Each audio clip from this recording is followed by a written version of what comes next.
This is our lake, now you owe us. Those were her exact words. Not a joke, not a misunderstanding. A woman I had never met before looked me dead in the eye and told me that the lake I had bought, restored, and worked on for months somehow belonged to her HOA. I can still hear the smugness in her voice, the way she lingered on the word ours, like it was a warning, like my deed, my money, my sweat didn't matter. I should have laughed it off, but instead I felt something boiling in my chest.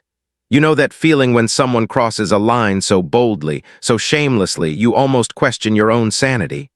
That was me, standing there on my own land, wondering if I'd just slipped into some alternate universe. It all started early one morning.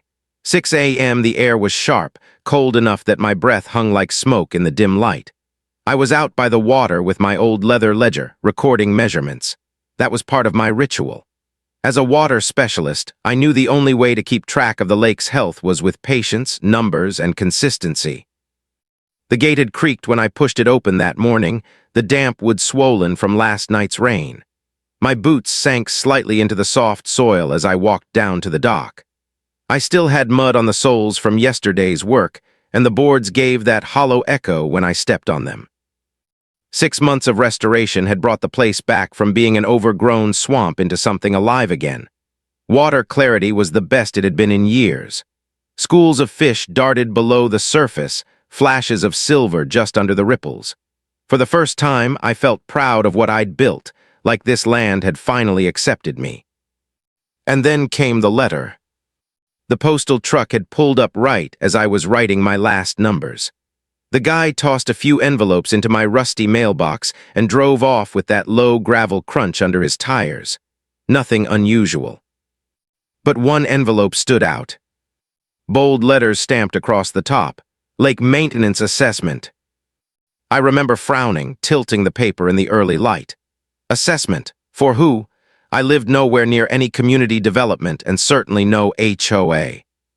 Still, I opened it, and my stomach twisted. It was a bill, $350, due immediately, for annual lake maintenance and community water resource management. I nearly dropped it in the mud. At first, I laughed.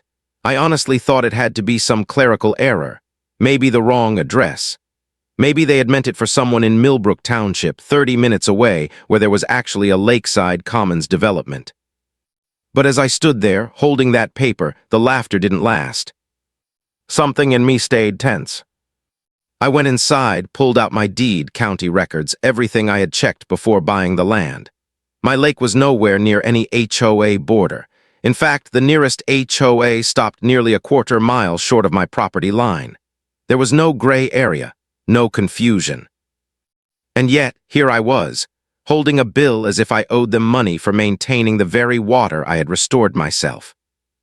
By noon, I was packing the porch when my neighbor Emily wandered over. She's the kind of neighbor who knows when you've been brooding too long, always notices, always asks. She glanced at the paper, I waved at her, and said something that made me blink. Maybe they have authority over all the water features in the area. Authority. Like they could just declare it theirs because it was convenient.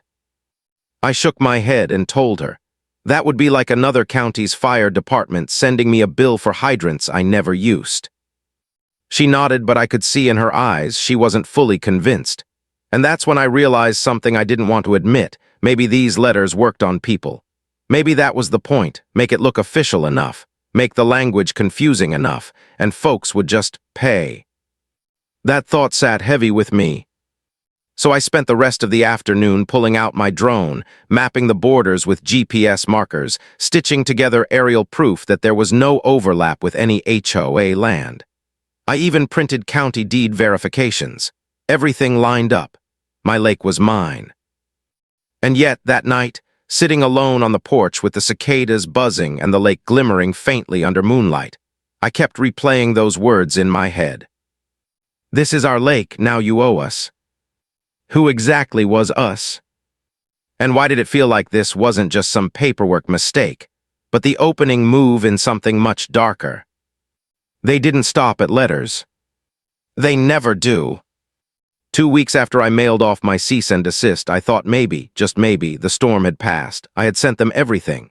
Certified mail, county maps, deed copies, proof stacked so high that no rational person could argue otherwise. My address wasn't in their jurisdiction, period, end of story. Or so I thought. The certified receipt had come back signed by someone named D. Mercer, HOA compliance officer. The name didn't mean much to me then, just another pencil pusher in some office. But it wouldn't be long before I learned exactly who she was. 3 days later, Emily came knocking on my door again, holding a flyer in her hand.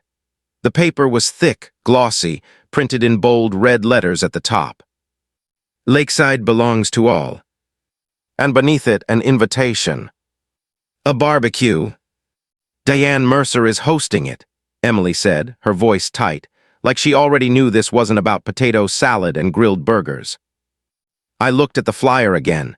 Community cooperation and shared responsibility. I laughed, that bitter, hollow kind of laugh you do when someone tries to play you like a fool. Shared responsibility, I muttered. Funny way to say extortion. Still, I went. Not because I wanted to, but because sometimes the only way to see what people are plotting is to let them think you're listening. The house was half a mile from my place. Big white siding, freshly painted shutters, lawn trimmed so sharp it looked like a golf course. The smell of charcoal hung heavy in the air when I arrived. Kids ran through sprinklers. Neighbors mingled, holding paper plates piled with food. And there she was. Diane Mercer, mid-50s, blonde hair swept back neatly, that polished kind of smile, the kind that doesn't touch the eyes. She greeted me like we'd known each other for years. Mason, so glad you could join us. Let's talk about how we can protect our beautiful lake together. Her words stung more than her smile. Our lake. She said it like it was fact, like my deed didn't exist. I stayed quiet at first, just listened, because this wasn't a barbecue, this was theater. Diane had prepared a whole performance. She stood in the center of the yard, paper plate untouched, holding court like some self-appointed queen. Her voice dripped with concern as she warned of selfish property owners threatening the delicate ecosystem. She never said my name, but every nod, every sideways glance told me everyone knew who she meant. I clenched my jaw when a neighbor I'd never met muttered loud enough for others to hear. Some people just don't care about their neighbors. My blood boiled, but I stayed still. Sometimes the best move is letting people reveal exactly who they are. Emily caught my eye from near the food table. I could tell the whole performance wasn't sitting right with her either. She had that frown she got when she smelled something rotten. Then Diane rolled out her next act, a chart. She called it an expansion map of HOA jurisdiction, and as I looked closer, my stomach dropped. Her map showed HOA control spreading over 12 properties I knew had never signed a thing. It was like a land grab drawn in marker on a sheet of paper, pretending to be law. I stepped closer, voice steady but cutting through the noise. That's a fascinating chart, Diane. Tell me, how exactly did you decide those lines belong under your authority? For the first time, her smile cracked, just for a second. Then she smoothed it over. We're working with county officials to formalize the neighborhood borders, she said, which was a politician's answer if I ever heard one. So you don't have official power here yet, do you? I pressed. You're just assuming it belongs to you. The crowd shifted. Heads turned, people whispered. I knew I had to strike before she recovered. Next weekend, I'll host an open session at my property. Anyone who wants to see the real county records, deeds, boundary maps, you're welcome to come. Decide for yourself what the law actually says. 3 neighbors immediately said they'd show up. I saw Diane's face pale, her performance faltering. Her whole plan had been built on smoke and mirrors, and now I was offering proof. The barbecue ended awkwardly. Conversations turned into scattered groups. Diane tried to salvage her position, suggesting I could be reasonable if I just worked with them. But the moment had slipped. As I was leaving, an older man I'd never seen before touched my arm and spoke quietly, almost like he didn't want anyone else to hear. You need to know what Diane's planning next, he said. His eyes were serious, almost fearful. This isn't over, not by a long shot. I walked home with those words echoing in my head. The sky was dimming, cicadas droning louder as the night crept in. I kicked dust off my boots before stepping onto my porch, the old boards creaking under my weight. For the first time, I realized this wasn't just a mistake. This wasn't just one overzealous HOA. This was something else, something bigger. And the warning I'd just been given was about to come true faster than I could have imagined. 3 days after that barbecue, the phone rang. It was barely past sunrise, the lake still wrapped in a thin layer of fog. I was sipping coffee on the porch when the shrill ring cut through the quiet. On the other end was a voice I recognized, but had never heard sound so shaken. "Mason," Linda Peterson said, breathless. "They took it. They took money straight out of my account." At first, I didn't understand. "What do you mean they took it?" Her voice cracked. $350, labeled HOA like maintenance fee. "Mason, that's my medication money. I didn't agree to this. I never signed a thing. How did they even get into my bank?" I didn't finish my coffee. I grabbed my keys and drove straight over to her house. Linda lived a quarter-mile down, in a small, single-story home with peeling white paint and a porch swing that squeaked every time the wind caught it. She was 72, living alone on a fixed income. Every dollar she had went toward groceries, utilities, and prescriptions. When she handed me her bank statement, my stomach sank. It was right there in black and white, an electronic withdrawal for $350, HOA fee, processed through some third-party billing system I'd never even heard of. She sat down at her kitchen table, shoulders trembling, hands wrapped around a chipped mug that looked too big for her frail grip. "Mason, how is this even possible? I've never given anyone my account number, never signed up for anything. How can they just take it?" Her words cut deeper than any letter or flyer ever could. This wasn't just harassment. This was theft, cold-blooded, targeted theft. And Linda wasn't the only one. By the end of that day, I'd spoken to 2 more neighbors. Both had similar stories, unauthorized payment attempts. One woman had caught it before the money left her account, but another had already lost $275 before the bank flagged it as suspicious. I felt sick. This wasn't a dispute anymore. This was predation. I drove home with dust kicking up behind my truck, the steering wheel slick in my hands from the sweat building in my palms. The whole way, I kept thinking of Diane's polished smile at that barbecue, how calm she had looked while talking about shared responsibility. And now I knew what that meant. They weren't just trying to trick people into thinking they owed money. They were taking it, especially from the ones least able to fight back. Linda called her bank while I sat beside her, and the representative confirmed what I already feared. Someone had claimed authorization under her name. The words didn't make sense. How do you claim authorization without proof, without signatures, without consent? I remember Linda looking at me with watery eyes. "Mason, I can't afford to lose money like this. I won't be able to refill my heart medication next month. What am I supposed to do?" I clenched my fists under the table. There's a special kind of anger that comes when you see someone vulnerable being exploited. It's not just rage, it's shame, too.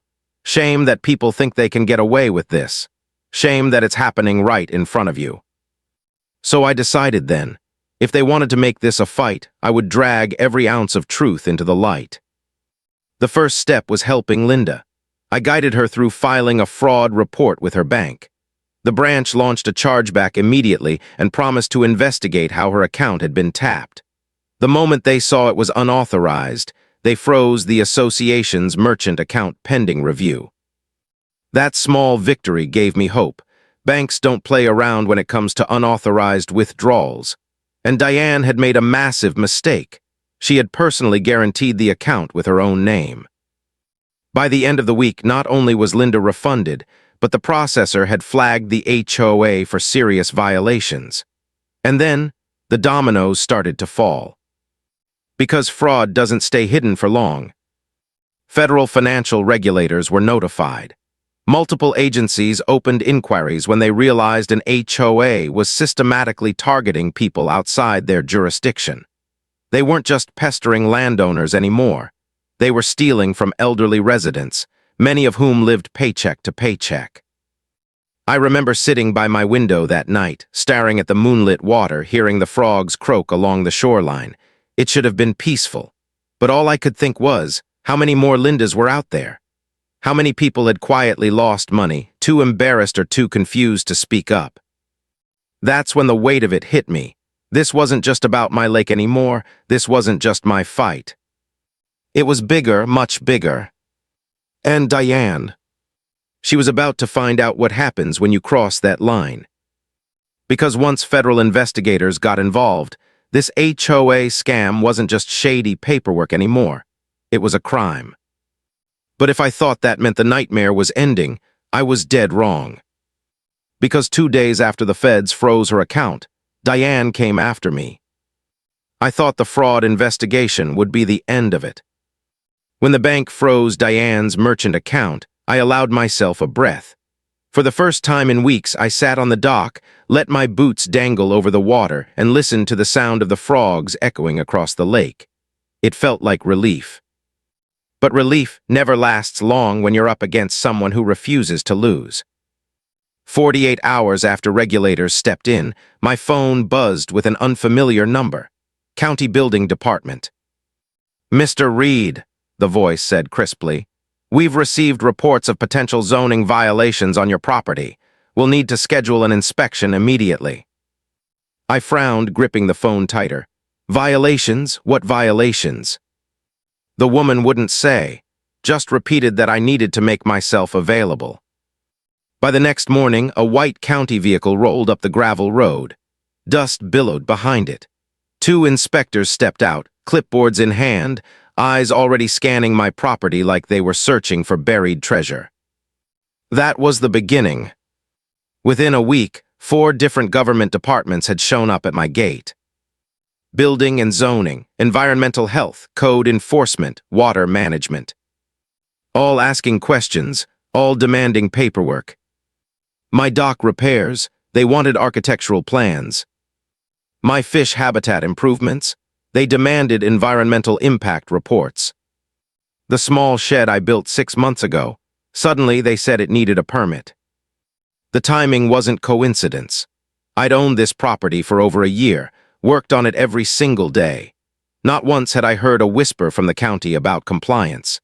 And now, 2 days after Diane's accounts were frozen, every department wanted to bury me in red tape. It didn't take a genius to connect the dots. She was retaliating. If she couldn't take my money, she'd take my time, my energy, my peace. I stood there one afternoon while the environmental health inspector dipped a test tube into my water, scribbling notes as if he was uncovering some toxic disaster. Meanwhile, the lake was the cleanest it had been in decades, because I had restored it. The absurdity burned, but I kept my temper in check. Because here's the thing, Diane had underestimated the wrong person. I wasn't some careless homeowner who ignored the rules. I was a water specialist. Every test I ran, every improvement I made had been documented. I had binders full of data, receipts, and certified lab results. So while she thought she could drown me in paperwork, I had the life raft already built. Still, the process was exhausting. I spent hours each night at my kitchen table, papers spread out like a storm across the wood. Stamps, permits, testing results, cross-referenced county codes. My coffee went cold more times than I could count. The sound of my old desk chair creaking became the soundtrack of those weeks. And yet, a thought kept gnawing at me. If Diane was willing to abuse government hotlines to sick inspectors on me, what else was she lying about? What other paperwork had she twisted? So I filed my own requests, comprehensive information checks with the State Attorney General's office, public record pulls on HOA filings, grant applications, environmental reports. And that's when the ground shifted. A county water inspector named Allison Grant called me personally one afternoon. Her tone wasn't the detached professionalism I'd gotten used to. It was sharp, urgent. Mr. Reed, she said, we need to meet. There are very serious violations, but not by you. My pulse quickened. What do you mean? I asked. The association, she replied. Their filings are full of false information. We're talking grant fraud, environmental misrepresentation, jurisdiction claims they have no legal right to make. It felt like lightning had cracked the sky right over my roof. For weeks, Diane had tried to bury me under accusations, and now the shovel was turning back toward her. The more I learned, the worse it got. Her HOA had applied for state water management grants by claiming they oversaw properties they didn't own. They'd filed environmental impact reports asserting control over land that was never theirs. They had even applied for federal conservation funds using my lake as part of their jurisdiction. It wasn't just harassment anymore. It was fraud, government-level fraud. I remember setting the phone down after that call, staring out my kitchen window at the lake. The water rippled quietly, gulls circling in the distance. And I thought, she could have left me alone. She could have let this end with a letter, an awkward barbecue, even a failed scam. But Diane Mercer had doubled down. And in doing so, she hadn't just exposed her malice, she'd exposed her crimes. The irony was almost poetic. She had tried to weaponize bureaucracy against me, but all she had done was hand the county, the state, and the feds the evidence they needed to take her down. What I didn't know then was how far she'd go before her fall. Because if paperwork couldn't break me, Diane still had one more weapon left, the court of public opinion. And when I saw her face on the local news for the first time, the fight reached a whole new level. I should have expected it. When people like Diane lose control in private, they go public. It started with a phone call from Emily. She didn't even say hello, just shouted into the receiver, her voice trembling with urgency. Mason, turn on channel 7, right now. I grabbed the remote, heart pounding, and flipped to the station, and there she was. Diane Mercer, standing in front of what looked like a community center, perfectly framed by the evening sun. Her hair neatly done, her voice calm, measured. The segment title at the bottom of the screen read, Property Dispute Threatens Neighborhood Water Resources. I felt my chest tighten. The reporter asked a question, and Diane delivered her performance as if she had been rehearsing for weeks. She painted herself as a concerned environmental advocate, fighting to protect community harmony against one selfish landowner who refused to cooperate. And that landowner, that villain, it was me. According to her, I was hoarding the lake, refusing to contribute, threatening the delicate balance of water resources. She spoke about unity, conservation, shared responsibility. Not one word about how my property was legally outside her jurisdiction. Not one word about the fraudulent bank withdrawals. Not one word about the frozen accounts and ongoing federal investigation. They didn't mention Linda Peterson's stolen medication money. They didn't mention the state's criminal inquiry into her false grant applications. None of it. Instead, they aired ominous footage of the lake with low, dramatic music, as if I were some kind of ecological villain, endangering the whole community. I sat there on my couch, remote heavy in my hand, feeling something I hadn't felt yet in this fight, despair. Because lies are fast. They spread quicker than truth. And I could already imagine neighbors watching, shaking their heads, thinking, so he's the problem. Emily called back later that night, furious. They're eating it up, Mason. People are talking like you're the bad guy. I didn't even know what to say. I just stared at the lake outside my window. My lake. The one I had nursed back to health, week by week, ledger entry by ledger entry. And now the world was being told I was destroying it. But here's the thing about lies. They unravel when you put them next to proof. The next morning, I called the news station directly. The reporter sounded surprised to hear from me, like he wasn't expecting the so-called villain of his story to pick up the phone. Instead of yelling, I kept my voice calm, steady. I can give you documents, I told him.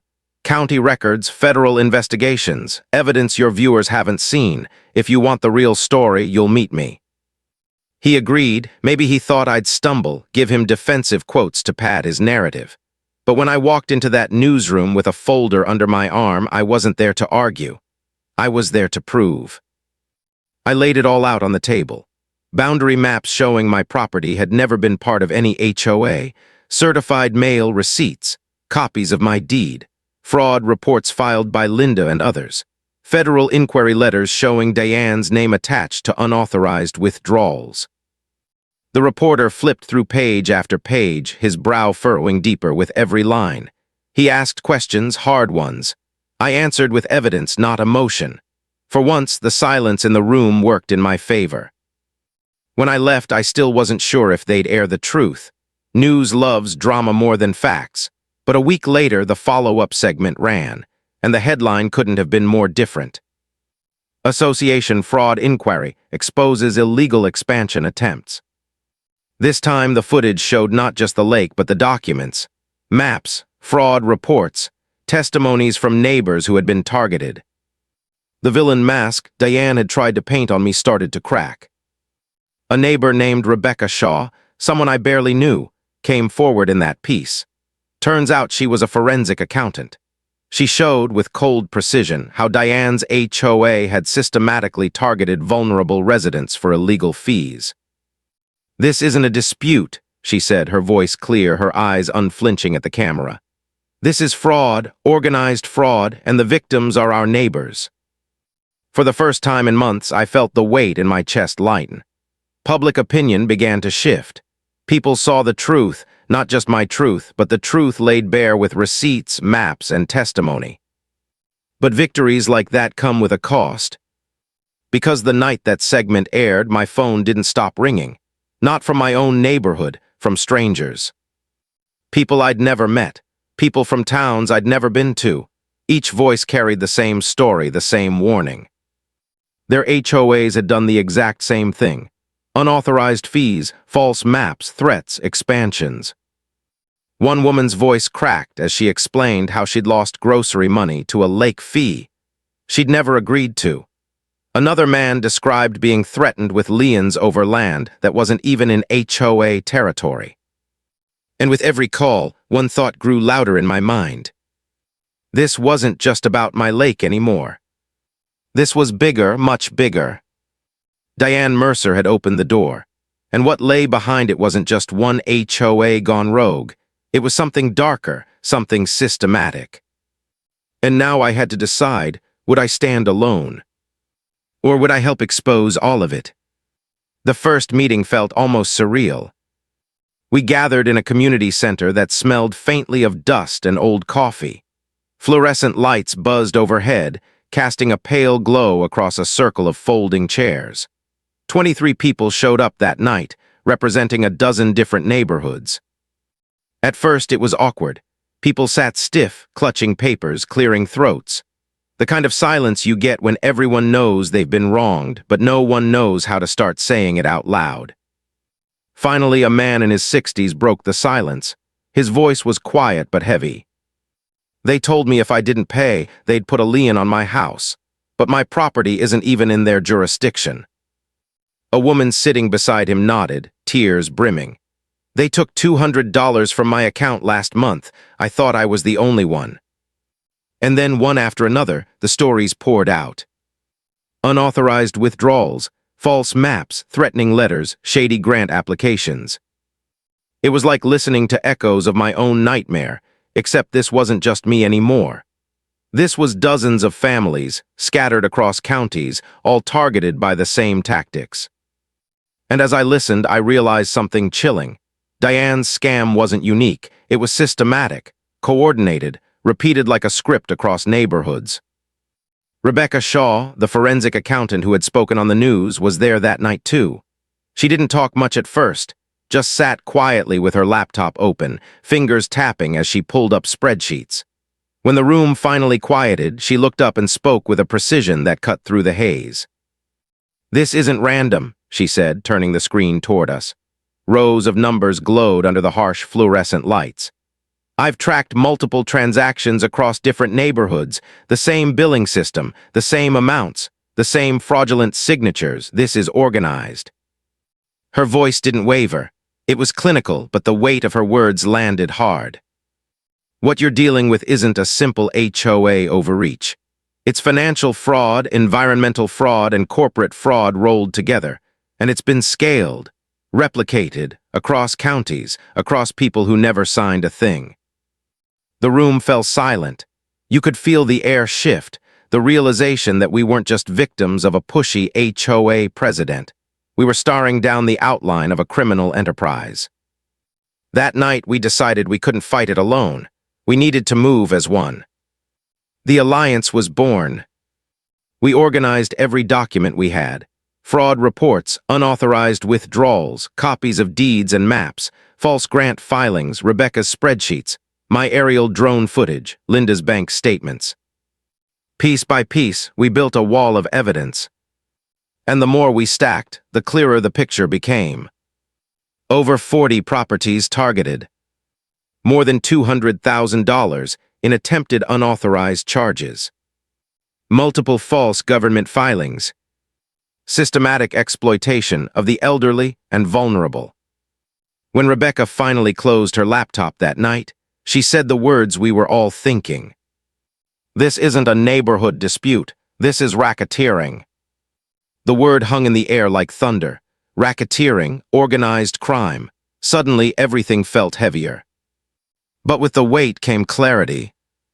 We weren't powerless anymore. We had strength in numbers. The next morning, we drafted a comprehensive evidence package, bound it in folders, sent it to the state attorney general, federal banking regulators, county prosecutors, every agency that might have jurisdiction. And for the first time, I felt like we were pushing forward instead of just fending off attacks. Still, I'd be lying if I said it was easy. Those days were long, heavy with paperwork and late-night calls. I remember sitting at my kitchen table again, the same place where I'd once pored over maps alone. But this time, I wasn't alone.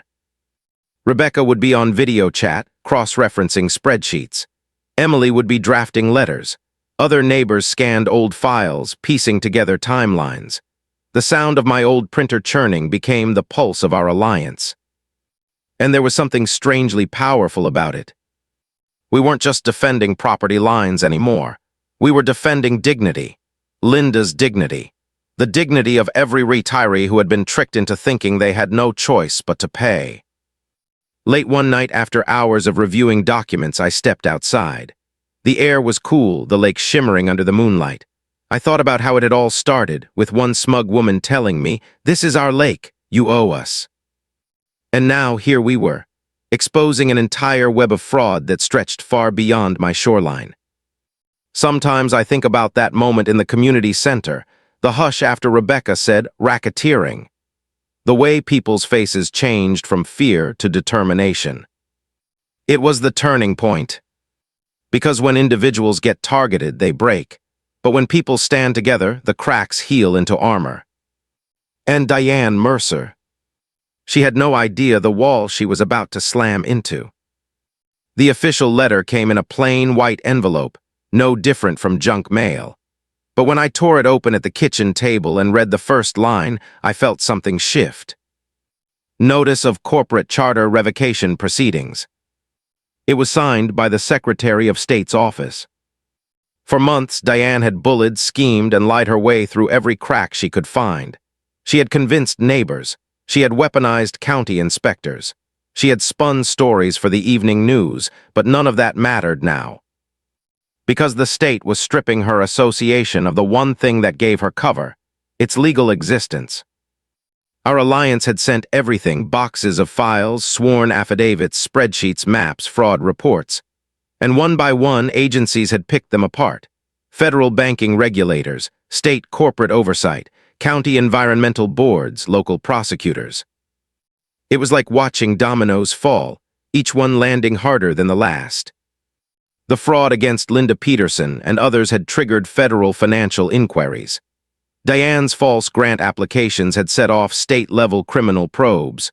Her environmental filings, Doctored, exaggerated, fabricated, had caught the attention of county compliance officers.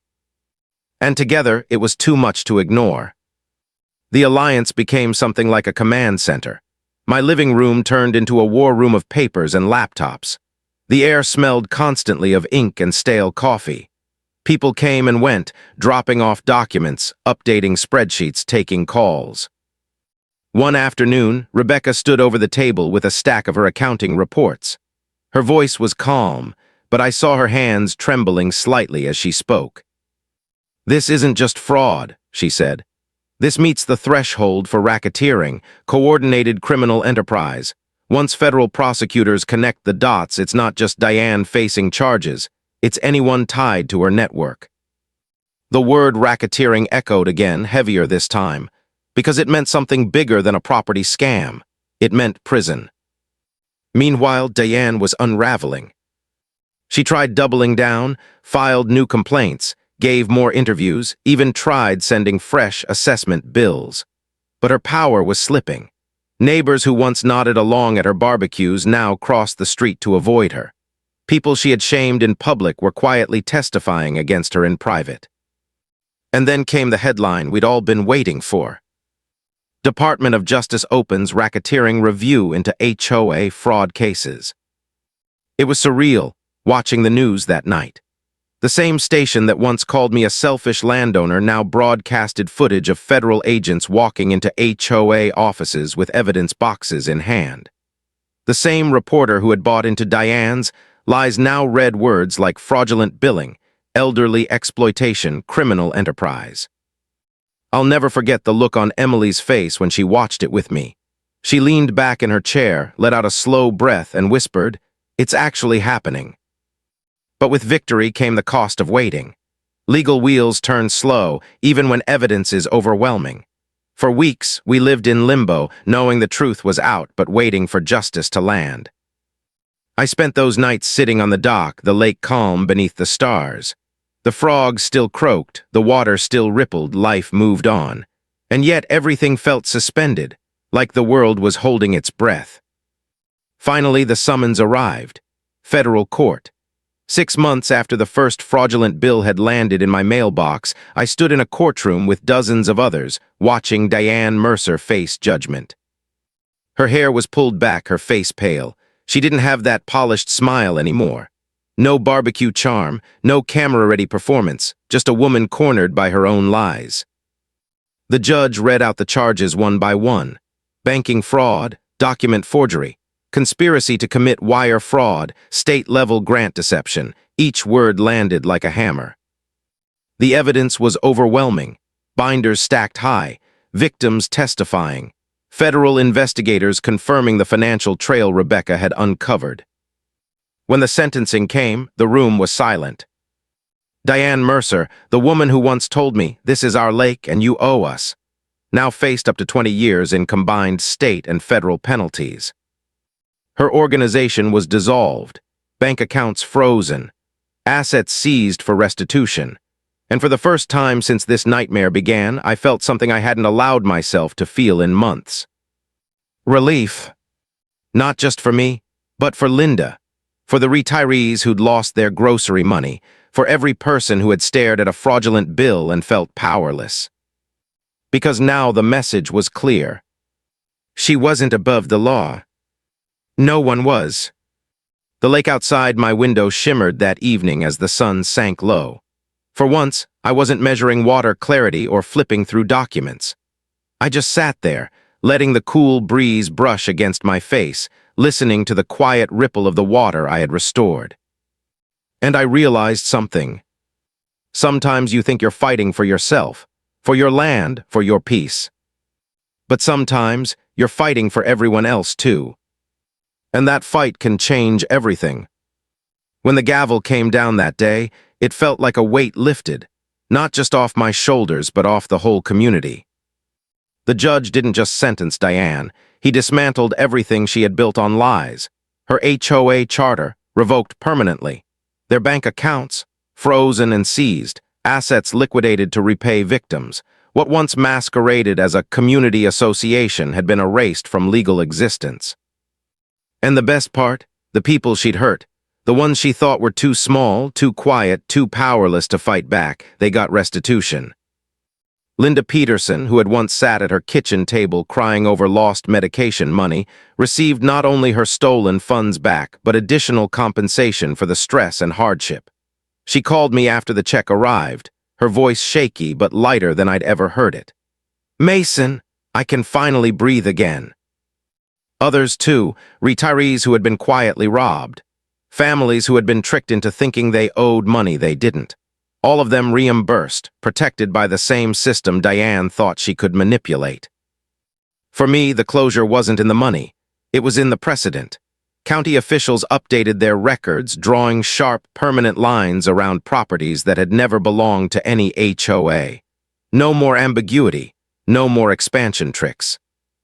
What started as one fraudulent bill in my mailbox had set off a chain of reforms that would protect hundreds of families across multiple counties. The alliance disbanded slowly, not because it failed, but because it succeeded. People returned to their lives, their jobs, their families. Rebecca kept her spreadsheets archived in case anyone ever needed them again. Emily went back to her gardening and her nosy but kind patrol of the neighborhood. Linda went back to her medications and her porch swing, this time without fear of losing the money she depended on. And me, I went back to the lake. One evening, months after the sentencing, I sat on the dock as the sun dipped low, painting the water in gold and fire. The ledger was closed, the measurements complete, the restoration finished. The frogs croaked. The gate creaked when I closed it behind me. Life was simple again. But I wasn't the same. I had learned something in the middle of that storm. Something I think about every time I watch the lake settle after a breeze. Sometimes people push past your boundaries, literally, figuratively, legally. They test how much you'll take. They tell you lies with such confidence you almost doubt your own truth. And when you push back, they call you selfish. They smear your name. They weaponize systems that should protect you. And in those moments, you face a choice. Fold or fight. I don't think I fought because I'm brave. I fought because I didn't know how to do anything else. Because Linda couldn't fight. Because so many others couldn't either. And when we stood together, when our voices became one, even a well-connected fraud like Diane couldn't withstand the truth. That's the part that still humbles me. This wasn't about revenge. It wasn't about winning.